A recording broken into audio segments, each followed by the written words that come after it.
दिल्ली सरकार और केंद्र सरकार के बीच कोरोना काल में ऑक्सीजन की लेन देन का मामला अब आगे बढ़ता जा रहा है।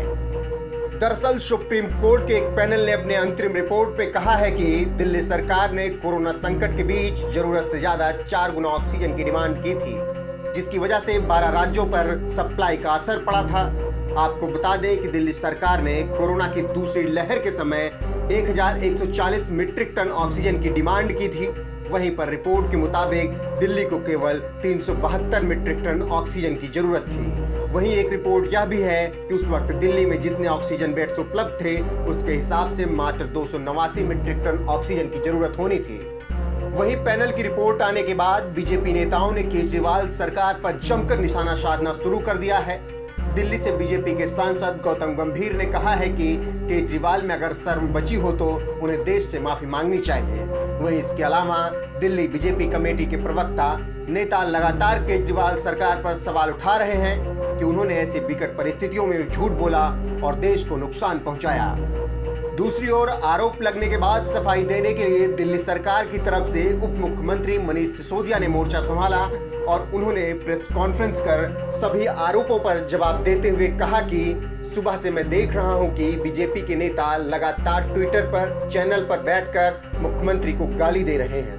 इन सभी का कहना है कि कोरोना की दूसरी लहर के समय दिल्ली सरकार ने ऑक्सीजन की डिमांड बढ़ा चढ़ाकर बताई थी, जिसकी एक रिपोर्ट सामने आई है। वहीं मनीष सिसोदिया ने आगे कहा कि जिस रिपोर्ट की बात बीजेपी नेता कर रहे हैं ऐसी कोई रिपोर्ट तैयार ही नहीं हुई है।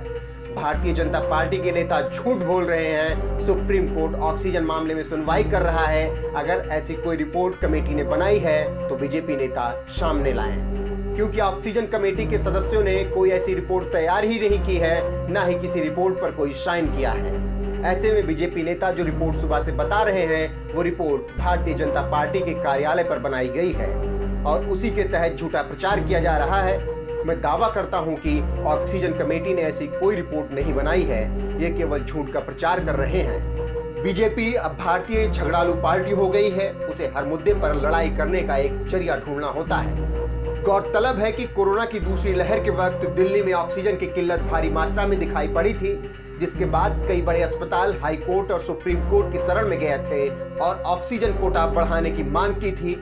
तब जस्टिस डीवाई चंद्रचूड़ और जस्टिस एमआर शाह की बेंच ने 12 लोगों की टास्क फोर्स बनाई थी, जिसमें 10 मशहूर डॉक्टर और 2 सरकारी अधिकारी शामिल थे, जिनसे ऑक्सीजन की सप्लाई और डिमांड पर ऑडिट रिपोर्ट मांगी गई थी। कोर्ट ने कमेटी को रिपोर्ट सौंपने के लिए 6 महीने का वक्त दिया था। ब्यूरो रिपोर्ट, नमन सत्य न्यूज।